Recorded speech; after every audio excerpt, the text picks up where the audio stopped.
Web পেজের বিভিন্ন এলিমেন্টসের background border styling করার পাশাপাশি সিএসএস এর কিছু প্রপার্টির মাধ্যমে আমরা এলিমেন্টসের ভিতর থাকা টেক্সটেরও স্টাইলিং করতে পারি। আজকের এই ভিডিওতে আমি সিএসএস এর টেক্সট স্টাইলিং এর প্রপার্টিগুলো নিয়ে আলোচনা করব। অর্থাৎ আজকের এই ভিডিওতে আমি সিএসএস টেক্সটের text colour, text alignment, text decoration, text transformation, text spacing এবং টেক্সট শ্যাডোর প্রপার্টিগুলো নিয়ে আলোচনা করব। এলিমেন্টসের ভিতর থাকা টেক্সটের কালারকে ডিফাইন করার জন্য কালার প্রপার্টিকে ইউজ করা হয়।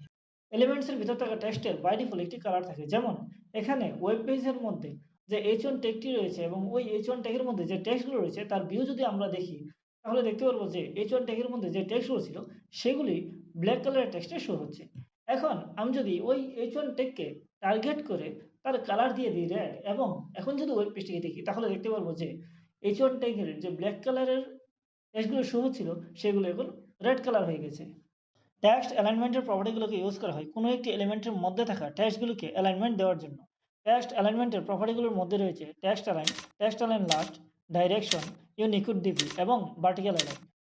টেক্সট অ্যালাইন প্রপার্টির ক্ষেত্রে টেক্সট অ্যালাইন প্রপার্টিকে ইউজ করা হয় এলিমেন্টের মধ্যে থাকা টেক্সটকে হরাইজন্টালি অ্যালাইন করার জন্য। কোনো এলিমেন্টের মধ্যে থাকা টেক্সট বাই ডিফল্ট তার লেফট সাইডে অ্যালাইন থাকে। তাছাড়া আমরা টেক্সট অ্যালাইন প্রপার্টির থ্রুতে কোনো এলিমেন্টসের মধ্যে থাকা টেক্সটকে রাইট সাইডে অর সেন্টারে অ্যালাইন করতে পারি। টেক্সট অ্যালাইনের টোটাল 4টি ভ্যালু আছে: লেফট, রাইট, সেন্টার এবং জাস্টিফাই। লেফট টেক্সট অ্যালাইন প্রপার্টির বাই ডিফল্ট ভ্যালু থাকে। যদি আমরা টেক্সট অ্যালাইনের প্রপার্টির ভ্যালু লেফট নাও রাখি তবুও কোনো এলিমেন্টসের মধ্যে থাকা টেক্সট তার লেফট সাইডে বাই ডিফল্ট অ্যালাইন থাকবে। টেক্সট অ্যালাইন প্রপার্টির ভ্যালু আমরা যদি রাইট ইউজ করি তখন ওই এলিমেন্টসের মধ্যে থাকা টেক্সটগুলি তার রাইট সাইডে অ্যালাইন হয়ে যাবে। অন্যদিকে টেক্সট অ্যালাইন প্রপার্টির ভ্যালু যদি আমরা সেন্টার ইউজ করি তবে এলিমেন্টসের মধ্যে থাকা টেক্সটগুলি তার সেন্টারে অ্যালাইন হয়ে যাবে। এবং আমরা যদি টেক্সট অ্যালাইন প্রপার্টির ভ্যালু জাস্টিফাই ইউজ করি ওই টেক্সট অ্যালাইন প্রপার্টি জাস্টিফাইয়ের ক্ষেত্রে এলিমেন্টসের মধ্যে থাকা টেক্সটগুলি লেফট এবং রাইট উভয় সাইডে অ্যালাইন হয়ে যাবে। টেক্সট অ্যালাইনকে প্র্যাকটিক্যালি দেখার জন্য আমি এখানে একটি H6 ট্যাগ নিয়ে নিলাম এবং তার মধ্যে কিছু টেক্সট দিয়ে দিলাম। এখন এই H6 ট্যাগকে টার্গেট করে তার ওয়েট দিয়ে দিলাম 300 পিক্সেল এবং তার চতুর্দিকে একটি বর্ডার দিয়ে দিলাম। বর্ডার দিয়ে দিলাম 2 পিক্সেল সলিড ব্ল্যাক। তাহলে দেখতে পারবেন যে এখন আমরা যে 300 পিক্সেলের ওয়েট দিয়েছি ওই H6 ট্যাগের মধ্যে থাকা টেক্সটগুলো ওয়েট শুধু 300 পিক্সেল পর্যন্তই শো হচ্ছে। তো যেহেতু কোনো এলিমেন্টসের মধ্যে থাকা টেক্সট বাই ডিফল্ট তার লেফট সাইডে অ্যালাইন থাকে, তাই H6 ট্যাগের মধ্যে যে টেক্সটগুলো আছে সেগুলিও তার লেফট সাইডে অ্যালাইন আছে, কিন্তু রাইট সাইডে ওই টেক্সটের কোনো অ্যালাইনমেন্ট নেই। এখন যদি আমি H6 ট্যাগকে টার্গেট করে টেক্সট অ্যালাইন দিয়ে রাইট এবং ওয়েব পেজটিকে রান করাই তাহলে দেখতে পারবেন যে এতক্ষণ যে H6 ট্যাগের মধ্যে থাকা টেক্সটগুলির অ্যালাইনমেন্ট লেফট সাইড ছিল, কিন্তু এখন ওই লেফট সাইডে অ্যালাইনমেন্ট চলে গেছে। কিন্তু যেহেতু আমরা H6 ট্যাগকে টার্গেট করে টেক্সট লাইন দিয়ে দিয়েছে রাইট, তাই H6 ট্যাগের মধ্যে থাকা টেক্সটগুলির অ্যালাইনমেন্ট রাইট সাইডে হয়ে গেছে। সেমভাবে আমি যদি টেক্সট অ্যালাইন প্রপার্টির ভ্যালু রাইট সরিয়ে দিয়ে দিই সেন্টার এবং ওয়েব পেজটিকে রান করে তাহলে দেখতে পারবেন যে আমাদের টেক্সটের অ্যালাইনমেন্ট যে রাইট সাইডে ছিল, তো এখন ওই টেক্সটের অ্যালাইনমেন্ট রাইট সাইড থেকে সরে অ্যালাইনমেন্ট সেন্টারে হয়ে গেছে। সেমভাবে আমি যদি টেক্সট অ্যালাইনমেন্ট প্রপার্টির ভ্যালু সেন্টার না দিয়ে দিই জাস্টিফাই এবং ওয়েব পেজটিকে রান করে তাহলে দেখতে পারবেন যে এতক্ষণ আমাদের এই H6 ট্যাগের মধ্যে থাকা টেক্সটগুলির লেফট এবং রাইট সাইডের অ্যালাইনমেন্ট ছিল না, কিন্তু জাস্টিফাই দেওয়ার পরে ওয়েব পেজটি যখন রান করাই আমাদের টেক্সটের অ্যালাইনমেন্ট লেফট এবং রাইট উভয় সাইডে অ্যালাইন হয়ে গেছে। এখানে আপনারা একটা জিনিস লক্ষ্য করবেন যে এখানে যে H6 ট্যাগের মধ্যে থাকা লাস্টের লাইনটির অ্যালাইনমেন্ট জাস্টিফাই হয়নি, অর্থাৎ এই H6 ট্যাগের মধ্যে যে লাস্টের লাইনটি আছে তার অ্যালাইনমেন্ট লেফট এবং রাইট সাইডকে টাচ করতে পারিনি, কারণ এখানে লাস্টের লাইনটির ওয়েট H6 ট্যাগের মিনিমাম ওয়েটকে কভার করতে পারিনি। টেক্সট অ্যালাইনের মতো text align last property use হয় কোনো এলিমেন্টসের মধ্যে থাকা টেক্সটকে অ্যালাইন করার জন্য, কিন্তু এক্ষেত্রে শর্ত হলো ওই টেক্সট অ্যালাইন লাস্ট প্রপার্টিটি শুধু অ্যালাইন করবে কোনো একটি এলিমেন্টের মধ্যে থাকা শুধু লাস্টের লাইন। টেক্সট অ্যালাইন প্রপার্টির মতো টেক্সট অ্যালাইন লাস্ট প্রপার্টিরও 4টি ভ্যালু আছে: লেফট, রাইট, সেন্টার এবং জাস্টিফাই। এক্ষেত্রেও টেক্সট অ্যালাইন লাস্ট প্রপার্টির বাই ডিফল্ট ভ্যালু থাকে লেফট।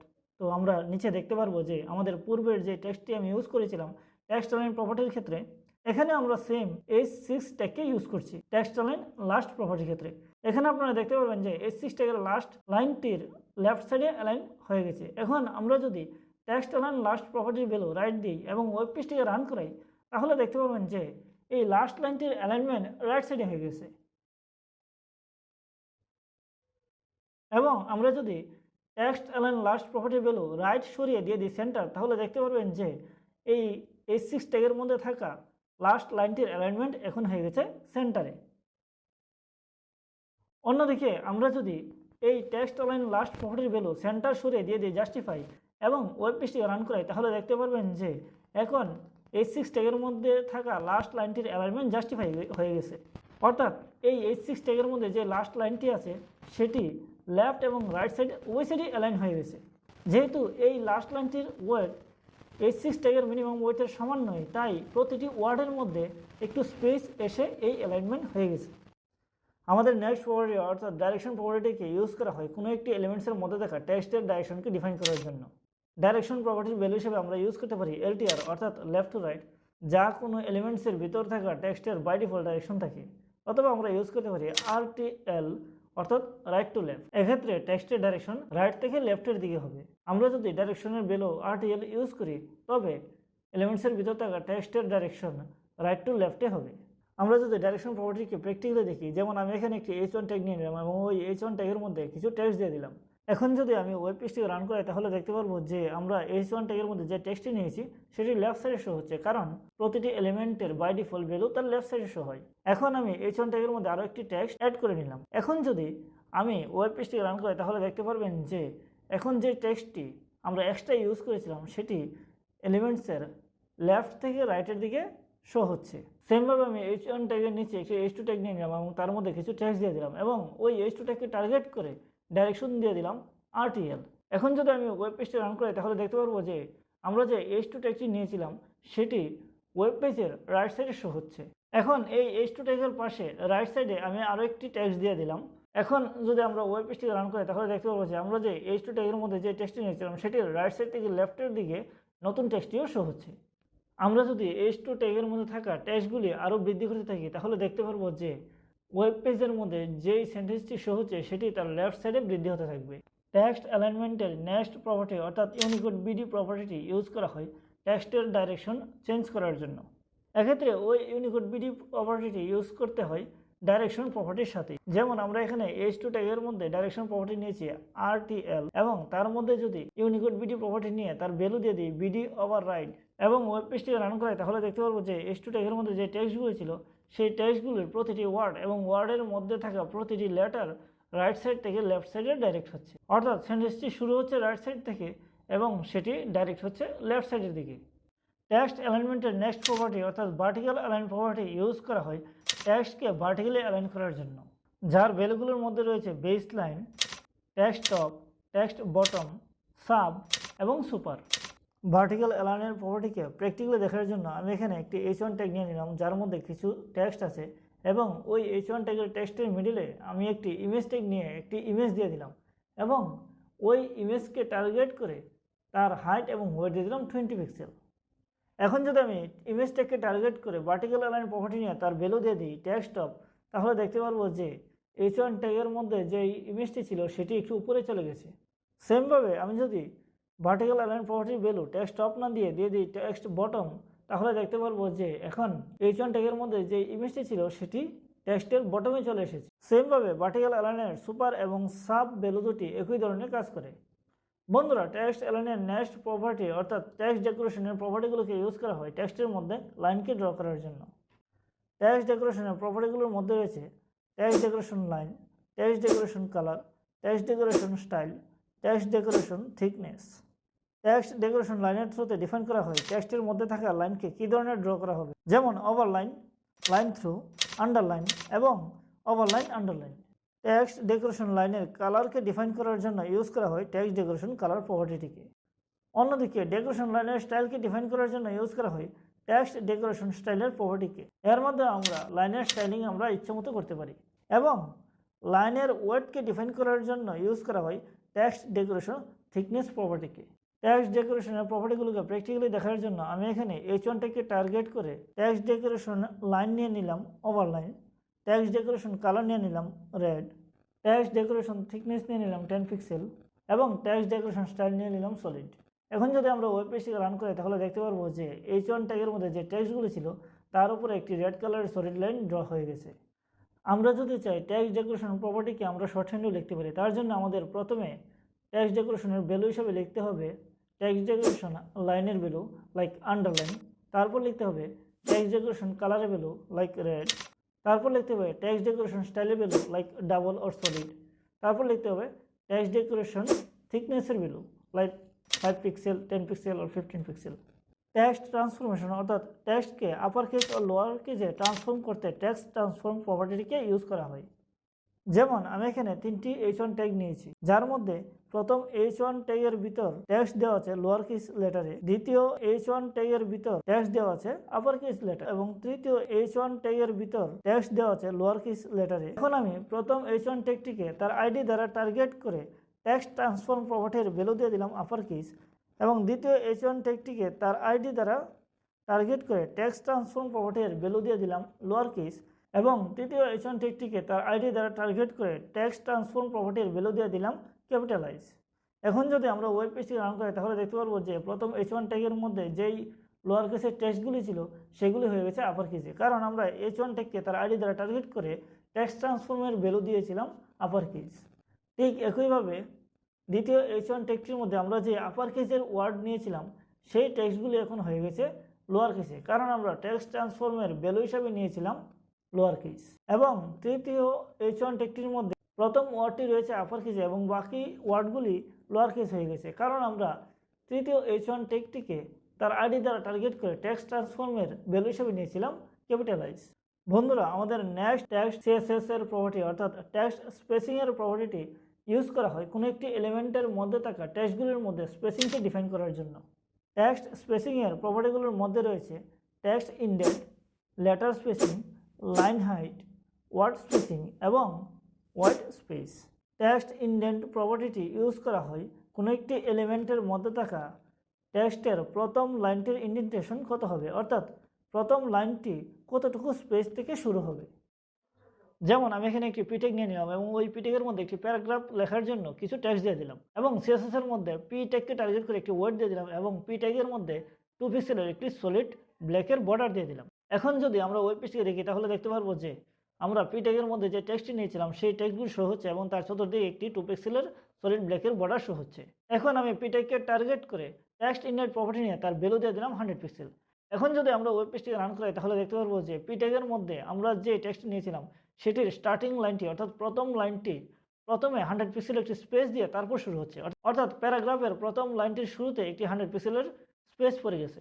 কোনো এলিমেন্টের ভিতরে টেক্সটের লেটারের মধ্যে স্পেসিং দেওয়ার জন্য লেটার স্পেসিং প্রপার্টিকে ইউজ করা হয়। যেমন এখানে আমি প্যারাগ্রাফ ট্যাগকে টার্গেট করে লেটার স্পেসিং প্রপার্টি নিয়ে তার ভ্যালু দিয়ে দিলাম 10 পিক্সেল। এখন যদি আমরা ওয়েব পেজটিকে রান করি তাহলে দেখতে পারবো যে প্যারাগ্রাফ ট্যাগের মধ্যে যে টেক্সটগুলো ছিল প্রত্যেকটি লেটারের মধ্যে 10 পিক্সেলের স্পেস পড়ে গেছে। এলিমেন্টের ভিতর থাকা লাইনের মধ্যে স্পেস দেওয়ার জন্য লাইন হাইট প্রপার্টিকে ইউজ করা হয়। যেমন এখানে প্যারাগ্রাফের মধ্যে মাল্টিপল লাইন আছে, তো আমি যদি এই পি ট্যাগকে টার্গেট করে লাইন হাইট প্রপার্টি নিয়ে তার ভ্যালু দিয়ে দিই 20 পিক্সেল এবং ওয়েব পেজটিকে রান করে তাহলে দেখতে পারবো যে এখন প্যারাগ্রাফের মধ্যে যেই লাইনগুলি ছিল সেই লাইনগুলির মধ্যে স্পেস বেড়ে গেছে। এলিমেন্টের ভিতর থাকা টেক্সটের ওয়ার্ডের মধ্যে স্পেসিংকে ডিফাইন করার জন্য ওয়ার্ড স্পেসিং প্রপার্টিকে ইউজ করা হয়।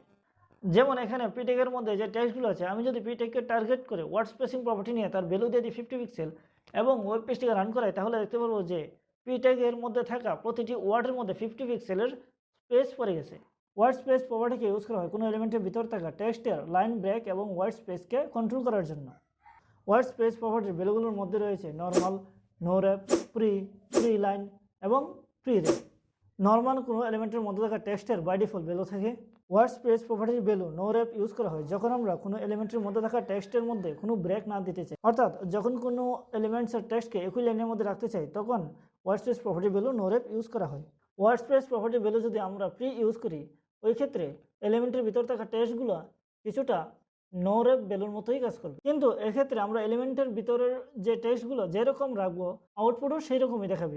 অর্থাৎ এলিমেন্টের ভিতর থাকা টেক্সটের মধ্যে আমরা যদি কোনো পজিশনের মধ্যে এন্টার দিই তো ওয়েব পেজের মধ্যেও ঠিক একই পজিশনের মধ্যে এন্টার পড়ে যাবে এবং আমরা যদি এলিমেন্টের মধ্যে থাকা টেক্সটের কোনো পজিশনের মধ্যে স্পেস দিই তবে ওই একই পজিশনের মধ্যে ততটুকুই স্পেস পড়ে যাবে। ওয়ার্ড স্পেস প্রপার্টির ভ্যালু হিসাবে যদি আমরা প্রি লাইন ইউজ করি তবে ওই ক্ষেত্রে এলিমেন্টের ভিতর থাকা টেক্সটগুলো কিছুটা নর্মাল টেক্সটের মতোই কাজ করে, কিন্তু এক্ষেত্রে এলিমেন্টের ভিতর থাকা কোনো একটি পার্টিকুলার পজিশনের মধ্যে যদি আমরা এন্টার ইউজ করি তবে ওয়েব পেজের মধ্যেও ঠিক ওই পজিশনের মধ্যে ব্রেক পড়ে যাবে। ওয়ার্ড স্পেস প্রপার্টির ভ্যালু হিসেবে যদি আমরা প্রি র্যাপ ইউজ করি তবে ওই ক্ষেত্রে এলিমেন্টের ভিতর থাকা টেক্সটগুলো কিছুটা নো র্যাপ ভ্যালুর মতো আচরণ করে এবং কিছুটা প্রি ভ্যালুর মতো আচরণ করে। ওয়ার্ড স্পেস প্রপার্টির ভ্যালু প্রি রেপের ক্ষেত্রে আমরা এলিমেন্টের ভিতরে থাকা টেক্সটের যেই পজিশনের মধ্যে এন্টার দেব ঠিক ওই পজিশনের মধ্যে ওই পেজের মধ্যে ব্রেক পড়ে যাবে এবং আমরা দুটি ওয়ার্ডের মধ্যে যতটুকু স্পেস দেব ঠিক অতটুকু স্পেস আমাদের ওয়েব পেজের মধ্যেও দেখা যাবে। আমরা যদি ওয়ার্ড স্পেস প্রপার্টির ভ্যালুগুলোকে প্র্যাকটিক্যালি দেখি, যেমন এখানে আমি একটি পিটেক নিয়ে তার ভিতর কিছু টেক্সট দিয়ে দিলাম এবং ওই পিটেককে টার্গেট করে তার ওয়ার্ড দিয়ে দিলাম 200 পিক্সেল এবং বর্ডার দিয়ে দিলাম 3 পিক্সেল সলিড ব্ল্যাক। এখন যদি আমরা ওয়েব পেজটিকে রান করি তাহলে দেখতে পারবেন যে পিটেকের মধ্যে থাকা টেক্সটগুলো চতুর্দিকে একটি বর্ডার পড়ে গেছে এবং পিটেকের মধ্যে যে টেক্সটগুলো ছিল সেই টেক্সটগুলির ওয়েট হয়ে গেছে 200 পিক্সেল এবং যেহেতু পিটেকের মধ্যে থাকা টেক্সটগুলো 200 পিক্সেল ওয়েটের মধ্যে সম্পূর্ণ টেক্সটকে কভার করতে পারিনি, তাই এখানে মাল্টিপল লাইন শো হচ্ছে। এখন আমি যদি ওয়ার্ড স্পেস প্রপার্টি নিয়ে তার ভ্যালু দিয়ে দিই নো রেপ এবং ওয়েব পেজটিকে রান করাই তাহলে দেখতে পারবেন যে আমাদের এতক্ষণ যে পি ট্যাগের মধ্যে থাকা টেক্সটগুলি মাল্টিপল লাইনে শো ছিল সেটা এখন এক লাইনের মধ্যে হয়ে গেছে। আমি যদি এখানে পি ট্যাগের মধ্যে থাকা টেক্সটের কোনো একটি পার্টিকুলার পজিশনের মধ্যে স্পেস দিই অথবা এন্টার দিই তবে দেখতে পারবো যে আমাদের ওয়েব পেজের মধ্যে কোনো প্রকারের এন্টার অর স্পেস শো হচ্ছে না, অর্থাৎ পি ট্যাগের মধ্যে যে টেক্সটটি ছিল সেটি একই লাইনের মধ্যে শো হচ্ছে, তার মধ্যে কোনো স্পেস অথবা এন্টার নেই। এখন আমি যদি ওয়ার্ড স্পেস প্রপার্টির ভ্যালু নো রেপ সরিয়ে দিয়ে দিই ফ্রি এবং ওয়েব পেজটিকে রান তাহলে দেখতে পারবো যে আমরা পি ট্যাগের মধ্যে থাকা টেক্সটের যেই পজিশনের মধ্যে এন্টার ইউজ করেছিলাম এবং যেই পজিশনের মধ্যে স্পেস ইউজ করেছিলাম আমাদের ওয়েব পেজের মধ্যেও সেই পজিশনের মধ্যে এন্টার পড়ে গেছে এবং এবং ঠিক ততটুকুই স্পেস ওই এক্সাক্ট পজিশনের মধ্যেও পড়ে গেছে।